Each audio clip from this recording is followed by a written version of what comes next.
आजकल बहुत ही फेमस नाम है एल्विश यादव।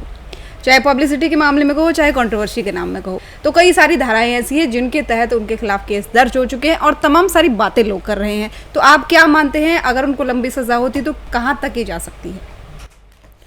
देखिए, आपने एल्विश यादव का टॉपिक छेड़ा है तो आजकल बिल्कुल सही बात है, सोशल मीडिया पे एल्विश यादव छाए हुए थे और इनफैक्ट छाए हुए हैं। और आजकल जो हेडलाइन चल रही है कि उनकी गिरफ्तारी हो गई है अंडर सम सेक्शंस, तो मैं इसके बारे में यही बोलना चाहूँगा। देखिए, हमारे पास एफआईआर तो आई नहीं है अभी, तो जब तक हम एफआईआर के कंटेंट रीड नहीं कर लेते तब तक हम कुछ भी नहीं कह सकते।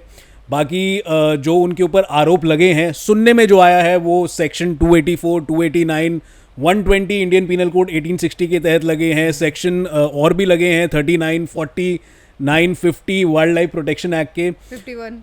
हाँ, 51 भी लगा है। तो देखिए, इसमें ऐसा है कि जो अगर ये चीज़ साबित हो जाती है, बिकॉज अभी तो वो कस्टडी में गए हुए हैं और उसके बाद हो सकता है कि रिमांड पे भी लिया जाए कोर्ट की परमिशन लेके। और जितनी न्यूज़ चैनल के थ्रू, सोर्सेज के थ्रू सुनने में आ रहा है कि उन्होंने ये जो उनका क्राइम है वो कबूल किया है कि हाँ, वो स्नेक वेनम्स को सप्लाई करते थे रेव पार्टीज़ में और रेव पार्टीज़ ऑर्गेनाइज करते थे, ह्यूमन लाइफ को इंडेंजर करते थे। तो अब सुनने में ये आ रहा है कि उन्होंने ये सारे आरोप एक्सेप्ट कर लिए हैं, जिसकी वजह से उनको 14 दिन की कस्टडी में लिया जा रहा है और ले चुके हैं।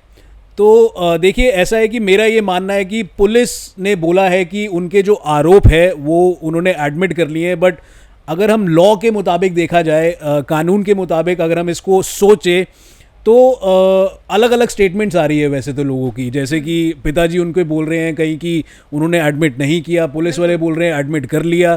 तो जो ये कन्फ्यूजन का एरा है वो कोर्ट में जाके क्लियर होगा, आप समझ रहे हैं? क्योंकि अगर हम कोई भी स्टेटमेंट देते हैं पुलिस के सामने तो वो एडमिसिबल नहीं होती, एज एन एविडेंस आप नहीं मान सकते और कोर्ट में उसको पेश नहीं कर सकते एक प्रूफ के तौर पे। और ये बताता है सेक्शन 26 इंडियन एविडेंस एक्ट का। लेकिन अगर एल्विश यादव कोर्ट के सामने ये चीज़ प्रूफ कर लेता है, मतलब ये चीज़ एक्सेप्ट कर लेता है कि उन्होंने ही ये सारे जो क्राइम है वो करे हैं, तो उनको सज़ा हो सकती है। सज़ा 7 साल से 10 साल तक की भी हो सकती है।